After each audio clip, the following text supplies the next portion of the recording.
Oi, pessoal, tudo bem? Eu sou o Rodrigo da Airfluencers. Eu vou falar de um tema de alta importância, tanto para os influenciadores como para as empresas, que é a curadoria. A curadoria hoje, para nós, é o grande segredo do sucesso de uma grande campanha. E eu vou guiar vocês um pouquinho pelo meu processo aqui, como que a gente faz hoje dentro da empresa. Bom, vamos lá.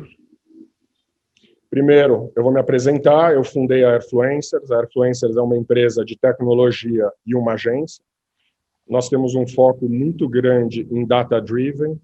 E essa frase que eu pus embaixo, ela é talvez o que mais representa os nossos valores e o que a gente acredita, que é os influenciadores digitais, eles realmente são capazes de alavancar o sucesso de uma campanha. E a gente fala isso com dados. As campanhas com influenciadores, elas geralmente conseguem otimizar a verba do cliente de uma maneira que nenhum recurso de mídia consegue. Então, vamos lá, e eu vou mostrar para vocês como a gente faz isso. Então, a primeira coisa que eu vou levantar é que os tempos mudaram. Antigamente, a gente falava muito de likes, falava muito de dados qualitativos que tiveram no site, mas o mundo, cara, ele está muito focado hoje na qualidade. Então, acho que a gente tem algumas métricas que elas conseguiriam talvez responder melhor um grande trabalho do influenciador. E aí a gente vai falar um pouquinho delas. Eu já dou um spoilerzinho aqui sobre salvar, compartilhar e comentar, que hoje, para a gente, elas trazem muito mais informação qualitativa e que nos guie sobre a campanha do que simplesmente os likes, né? Então, o que mudou com a curadoria? Primeiro, antigamente a gente falava muito de produto, né? E hoje a gente fala de propósito. Antigamente a gente também tinha muito a questão de falar de mídia, e hoje a gente é muito focado no conteúdo. As empresas, elas tinham, vamos dizer, os pitches totalmente focados em vendas, e hoje eles já são voltados para consumo consciente. Então, assim, basicamente esse mundo está mudando, e aí, obviamente, né, eu deixo por último, a gente sai da conversão, porque o consumo consciente, o propósito e o foco em conteúdo, eles agregam muito para a reputação das empresas, né? Então, vamos falar desse processo. Então, o que é uma curadoria com excelência, né? Primeiro, a gente precisa ter muito claro, né, quais são as definições e os objetivos do negócio, né? A gente tem empresas com objetivos diferentes, produtos diferentes, e principalmente fases diferentes, né? Então, acho que essa definição de objetivos de negócio, ela passa a ser essencial antes do primeiro passo.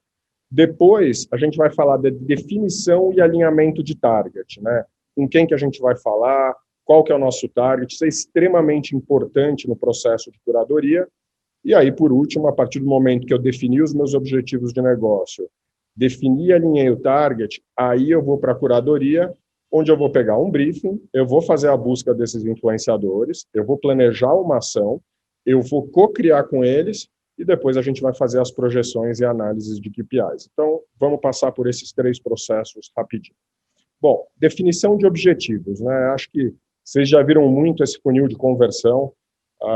Ontem teve uma palestra, né, que uma pessoa perguntou e falou, mas eu me encaixo em todas as fases do funil, né? Então, se você se encaixa em todas as fases do funil, ótimo. Você é capaz de fazer uma campanha de longo prazo com diversos objetivos, mas a maior parte das pessoas, quando elas vão fazer uma campanha para uma empresa, normalmente elas focam em um pedaço do funil, né? E o que a gente pode trazer? Primeiro, aumentar tráfego para o site. Então, esse é um objetivo claro para várias das empresas. Aumentar o número de visitas numa loja física, e a gente nem está falando de conversão de venda ainda, a gente está falando de tráfego. Gerar leads qualificados. Hoje você tem muitos influenciadores que eles trabalham como redes de afiliados, com cupons, então esses leads gerados, eles têm alto valor para as empresas. Converter em vendas, né, que aí você já entra um pouco mais para baixo do funil, é muito importante. Hoje você consegue medir, você consegue colocar um pixel, você consegue fazer um tracking, então a conversão de venda, ela pode ser atribuída ao influenciador, e isso é muito importante. Muitas vezes a gente trabalha só na questão do awareness e do buzz, mas hoje dá para fazer o link de venda. E aumentar o brand awareness, ele é um objetivo extremamente importante, tá? Hoje em dia, as marcas, elas entendem que a cola da imagem e o endosso, ela tem muito valor hoje para elas, e aí tem um ponto extremamente importante, que é você ter um influenciador que está extremamente alinhado com os objetivos da empresa. E aí, como consequência do brand awareness, você aumenta a credibilidade da marca, tá? Então, o funil, ele é muito usado em e-commerce, em estratégias mais tradicionais de mídia, mas muito do que a gente faz hoje com os influenciadores é tentar trazer muito do universo da mídia digital, métricas e KPIs, e tentar balizar um mídia ou uma pessoa do marketing com as mesmas métricas que ele já está acostumado. Uma coisa extremamente importante, né, e a gente fala muito, eu estou falando da empresa, mais dos influenciadores, é a gente, dos dois lados, né, como criadores e como marca, entender que a gente precisa estar em sincronia, em alinhamento. Então, quando eu estou falando esses dados, né, e essas observações, elas vão servir tanto para um criador entender o que se passa na cabeça de um departamento de marketing ou de uma empresa, e para a empresa, ao mesmo tempo, alinhar suas expectativas com o influenciador para que todo mundo consiga andar de mão dadas dentro de uma campanha. Aí, vamos alinhar o target, né? Então, o que a gente faz quando a gente alinha o target? Primeiro, a gente vai definir quem que é esse target, se existe uma geolocalização, qual que é a faixa etária do público que eu quero atingir, qual que é o formato de conteúdo que eu vou usar nessa divulgação, qual que é a rede. A gente tem o TikTok hoje que está bombando muito, a gente tem o Instagram, YouTube, Facebook, Twitter, o Twitch, esse universo de games hoje, ele é extremamente valoroso para as marcas, então vamos definir. Depois, a gente vai entender sinergia com os valores da marca. Isso é extremamente importante. As pessoas hoje, elas acreditam em coisas que são reais. Antigamente, muito da publicidade, ela vinha de uma maneira onde as pessoas entendiam que aquilo era uma veiculação, mas elas não se identificavam. E o influenciador, ele tem a capacidade da identificação. Então, a sinergia com os valores da marca é algo maravilhoso e que te dá a possibilidade de trazer pessoas que têm o seu alinhamento. Então, na curadoria, sempre busque pessoas que se alinham com os seus valores. E entender a relevância no tema, ou seja, você tem pessoas que são muito engajadas, mas será que elas são engajadas no tema que você precisa? E eu acho que essa é a beleza da nossa pluralidade, onde a gente tem diversos universos, pessoas que falam com públicos extremamente variados e que são relevâncias dentro dos temas, né? Então, a escolha do tema é muito importante. A gente usa diversas ferramentas, tá? Ferramentas proprietárias e ferramentas de mercado. Então, a gente faz social listening, a gente vai no Google, a gente usa o Airlab, a gente usa o Planner List, Air Analytics, Air Search, são todas ferramentas proprietárias, são ferramentas de planejamento de mídia, são ferramentas de análise preditiva, são ferramentas de mensuração de resultado, e por volta, né, do Google e do social listening, aí a gente vai pegar um pouco do que o mercado está falando sobre o influenciador. Então, vamos para a próxima parte. E aí a gente entra na busca. O que a gente olha na busca, né? A gente vai olhar o engajamento, que é o AirScore, a gente tem uma métrica de relevância, a gente vai olhar os assuntos abordados pelo influenciador, a gente vai analisar as marcas divulgadas para entender se ele está em linha ou até se ele está trabalhando para um concorrente nosso. A gente vai conseguir projetar valores, ou seja, hoje a gente tem um sistema que ele valora essa interação, ou seja, para aquele determinado mercado, para aquele nicho, quanto que vale uma interação, e aí influenciadores entendam, isso é muito mais um balizador, a gente entende que tem certos conteúdos que valem muito mais do que a interação, mas um mídia, quando ele toma a decisão de investimento, ele tem várias oportunidades na frente. Ele tem a TV, ele tem o impresso, ele tem o digital. Então, o nosso trabalho é tentar trazer as projeções de valores e resultados para o mesmo universo que ele está acostumado. E aí a gente tem certeza que os influenciadores vão se destacar, porque normalmente os KPIs eles são maiores do que nos mercados tradicionais.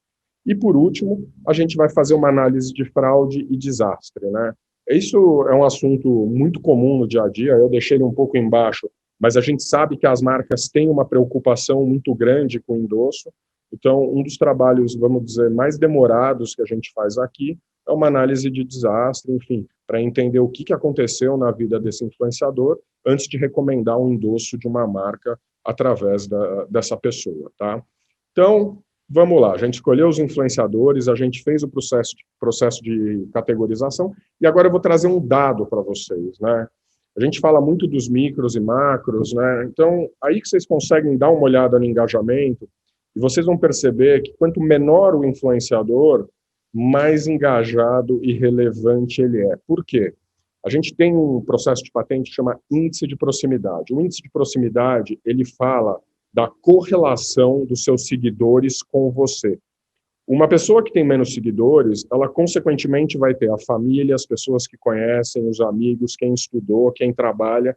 Você tem um círculo próximo. E quando a sua base vai aumentando, você começa a ter a adesão de pessoas que não fazem parte do seu círculo. Então, é natural que o engajamento ele tende a diminuir com o crescimento da base, até porque faz sentido que quanto mais gente você tenha, mais distanciamento você tenha desse público. E é aí que eu acho que os micro-influenciadores eles têm uma relevância muito grande, porque, obviamente, é uma base de proximidade e não uma base de alcance que eles estão trabalhando. Então, eu vou dar um exemplo que a gente fez para um cliente que foi muito interessante. Aqui a gente tinha um cliente que queria investir numa apresentadora de TV para uma ação, enfim, sem citar nomes. Essa pessoa tinha 23 milhões de seguidores na época, e quando a gente jogou no nosso sistema, ele deu que ela ia ter um engajamento de 284 numa escala de 1.000 e que o resultado projetado seriam 868 mil interações. A gente rapidamente pegou o orçamento desse cliente e fez um desafio para ele. A gente falou, a gente vai propor um grupo de influenciadores para vocês, com a metade do orçamento, e a gente vai conseguir um alcance muito maior. Então, a gente pegou 9 influenciadores, que vocês conseguem ver na planilha de baixo. Eles têm um alcance de 27% desse apresentador que está aí em cima, mas a gente conseguiu gerar 1 milhão de alcance, ou seja, 20% a mais de interações e 3 vezes mais o engajamento. Então, é nessas horas que você começa a ver não só o poder do micro, como você consegue também otimizar a verba. Isso significa que o apresentador é ruim? Não. A gente tem a questão do conteúdo, a gente tem a questão do endosso, mas quando a gente entra no assunto de performance, aí, consequentemente, o microinfluenciador, ele tende a ter um distanciamento das pessoas de bases maiores, tá?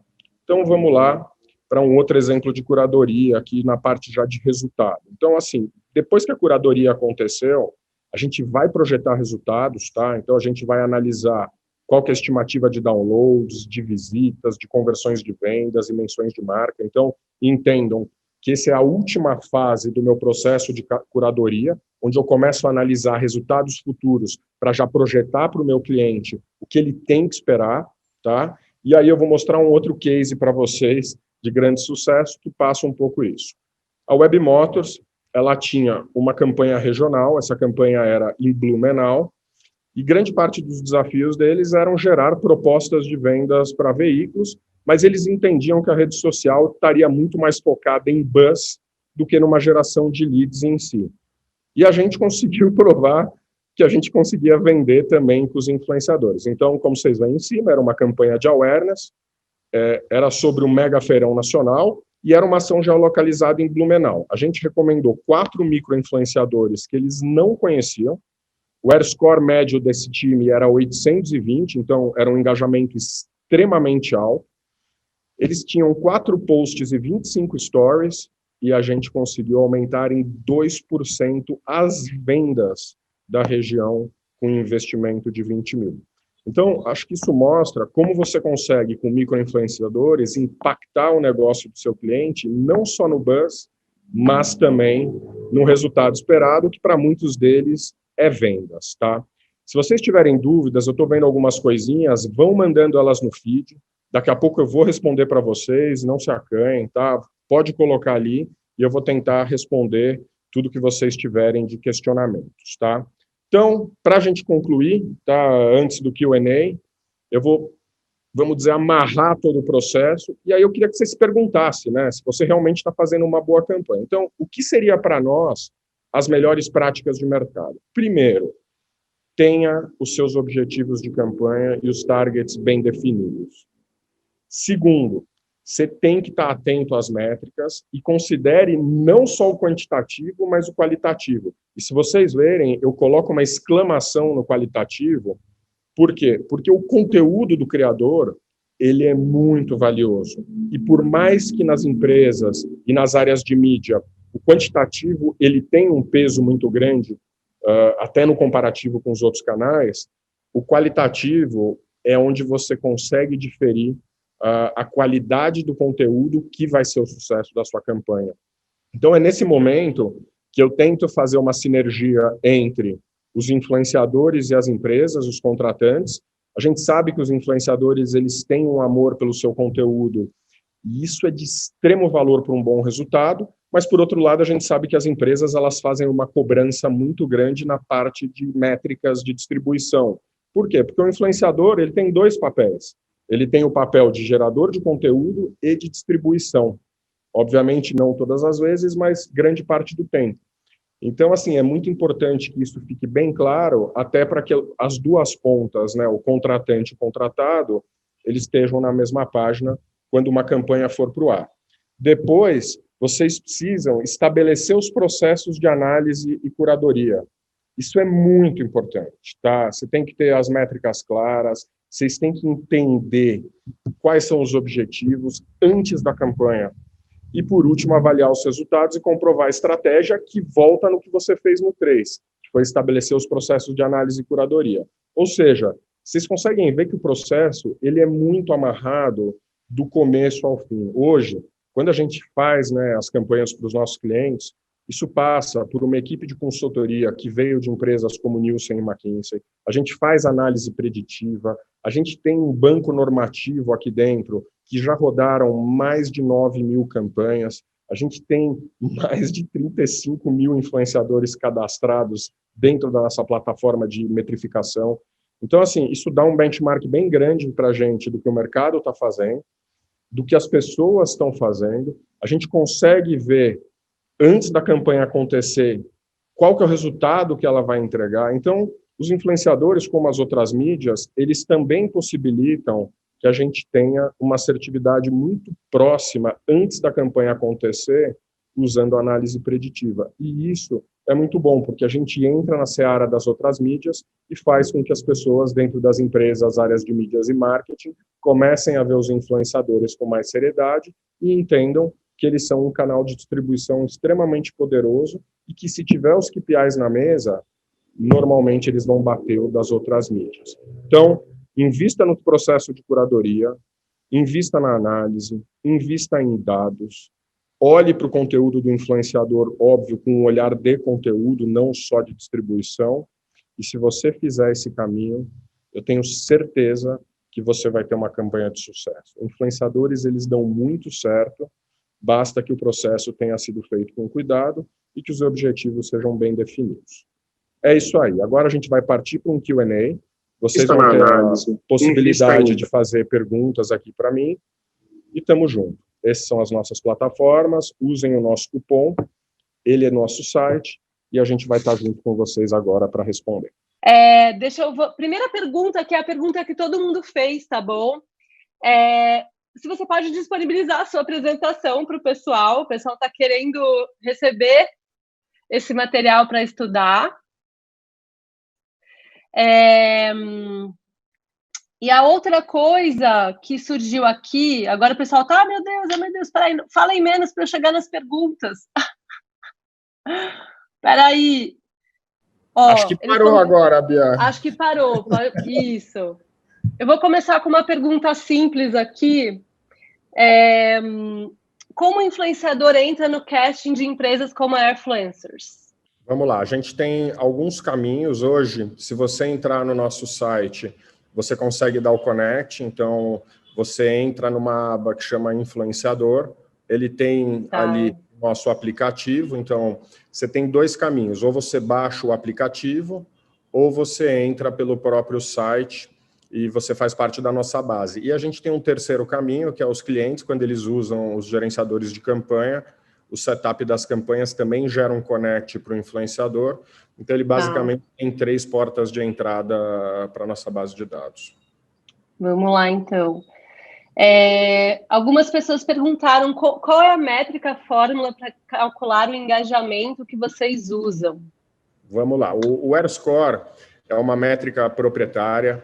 Eu sou vice-presidente da Associação Brasileira de Pesquisa, onde faz parte a gente, a Nielsen, Ibope, as empresas de, vamos dizer, de pesquisa de mercado. E durante 2 anos, com uma equipe de consultoria, a gente desenvolveu um algoritmo que chama AirScore. Ele é uma ponderação entre métricas, redes, o segmento. Por incrível que pareça, a gente consegue entender a temática, e a temática ela tem um peso dentro da nossa base, e o tamanho da base de seguidores da pessoa tem uma influência. Então, tamanho, seguidores, frequência de postagem, métricas que seriam, vamos dizer, os likes, as interações, a rede e o tema. Tudo é composto num cálculo matemático, e ele gera um índice que vai de 0 a 1000, onde a média seria 500 para você já ter um bom engajamento. E qual que é um score bom, assim? A gente usa muito Airfluencers aqui para os nossos mapeamentos, e a gente tem alguns clientes que às vezes falam, eu não quero ninguém com menos de 600, ninguém com menos de 800. Qual que é a visão de vocês sobre essa nota de corte? Olha, eu acho que a nota de corte ela é importante para um balizamento, mas eu não uso ela, vamos dizer, como uma regra, né? Então, eu vou dar um exemplo. Se a gente for falar de rugby, né, que é um esporte que não é muito difundido no Brasil, eventualmente, uma pessoa com score 400 pode ser o seu maior influenciador de rugby no mercado brasileiro. E se eu for falar de beleza, que talvez tenha tanta gente, talvez mais pulverizado dentro desse assunto, talvez 750 não seja o suficiente. Então, a métrica, ela atesta, vamos dizer, a qualidade do influenciador, mas você tem uma questão de contexto que precisa ser levado a sério em termos de temática e abrangência. Então, no padrão, 500 é bom, 700 é excepcional, para cima, mas você tem que, obviamente, com a tua lógica, entender o contexto que você está e dar o desconto ou acréscimo se necessário. Boa. Que eu acho que isso também compõe com uma outra pergunta sobre como vocês definem o micro-influenciador do nano-influenciador. Se é por número de seguidores e tal. É a mesma coisa, Bia. Na verdade, assim, o micro e o nano, para a gente, ele entra no contexto também, tá? Mais uma vez, eu vou dar o mesmo exemplo. Se você está em beleza, provavelmente se tiver 100 mil seguidores, você é um micro do micro do micro, uma vez que a gente tem muita gente. E provavelmente, se eu for falar de rugby de novo, se eu tiver 100 mil seguidores, eu sou uma unanimidade no Brasil. Então, eu acho que o contexto, ele infere muito na sua classificação de micro, nano ou macro influenciador. Boa. Vocês conseguem mapear qual influenciador funciona melhor em cada etapa do funil ou isso não existe?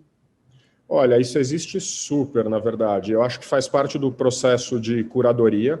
Você tem que entender, né? No fundo, a etapa do funil, né? Ela passa pelos alinhamentos com os objetivos da empresa. Então, se você quer gerar venda, se você é uma startup que precisa de download de um produto. Então, muito disso vai da escolha do influenciador, ou seja, ele está inserido no contexto que você precisa, ele é uma pessoa que tem relevância dentro daquele nicho, e grande parte dos seus downloads já foram mapeados para serem de pessoas daquele nicho. Então, a curadoria ela vai definir um pouco, junto com os objetivos, como que a gente alcança esse KPI esperado. Legal, deixa eu ver, mais perguntas aqui, peraí. Vocês usam alguma tecnologia de rastreamento de vendas sem ser cupom? Trabalham com alguma network de afiliados? Então, vamos lá. A gente, a partir do mês que vem, a gente está fazendo a integração do Google Analytics dentro da nossa plataforma. Na verdade, já está pronto, a gente está em testes. Legal. E a gente sai um pouco do buzz e do awareness e aterriza um pouco, vamos dizer, no mercado digital tradicional. Então, a nossa ferramenta ela vai conseguir medir, obviamente, todo o buzz, enfim, que a gente já está acostumado, mas ela vai gerar o pixel e o bit.ly para você conseguir traquear o influenciador. Então, dentro do mesmo painel de buzz, eu vou ter uma aba de vendas e de acesso à landing page. Então, em poucos dias, a gente vai começar a traquear todo o funil de conversão dentro do e-commerce ou numa página de algum cliente, enfim, por aí vai. Bem legal. O pessoal está pedindo a apresentação, por favor, por favor. E acho que a gente tem tempo para uma última pergunta. Como se encontrar o micro-influenciador ideal para o seu segmento? Hoje a gente tem perto de 550 categorias dentro da plataforma. Acho que o nosso maior trabalho nos últimos 10 anos foi a construção da inteligência de mapeamento. A gente usa a linguagem natural para gerar essa identificação. Então, quando a gente faz a busca na nossa plataforma, eu consigo setar o tamanho de base que eu quero, ou seja, até o intervalo, eu quero uma pessoa de 5.500 a 9.000 seguidores, eu consigo setar o engajamento, o tema, e eu ainda tenho a opção de setar o engajamento temático. Por quê? Porque você tem pessoas que não são muito engajadas, mas que dentro daquele nicho elas performam muito bem. E isso geralmente é um problema no oposto. Quando você pega alguém que é muito engajado, mas que ela não entrega uma campanha quando o tema é muito específico. Então, hoje, dentro da ferramenta, eu consigo achar qualquer micro-influenciador dentro de um tema específico e entender qual que é o resultado que ele vai me dar. Muito bom, hein? Muito bem, agora eu acho que as perguntas são todas sobre você mandar o PPT, que a gente vai pedir para você depois. Pessoal.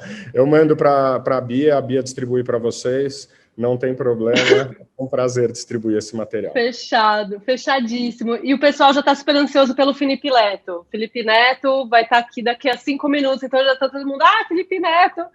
Ou seja, calma, pessoal, estamos acabando aqui, já vamos falar com o Felipe Neto. Rodrigo, super obrigada, foi bem legal. E eu queria dizer que para quem se inscrever no site youpixsummit.com.br, terá 10% de desconto nos novos planos da Airfluencers. Então, corre lá no site se você ainda não colocou seu e-mail, porque a gente vai disparar os descontos na sexta-feira à noite para todo mundo, hein? Depois do evento. Então, bora lá. Rodrigo, super obrigada. Eu que te agradeço, parabéns pelo evento. Como eu vi na outra palestra, coloca a pantufa aí daqui a pouquinho aí já. E parabéns, teu evento está maravilhoso, viu? Obrigada, sucesso. Rodrigo, obrigada. Beijo. Obrigado, pessoal. Obrigado a todos pelo tempo de vocês, viu? Tchau, tchau.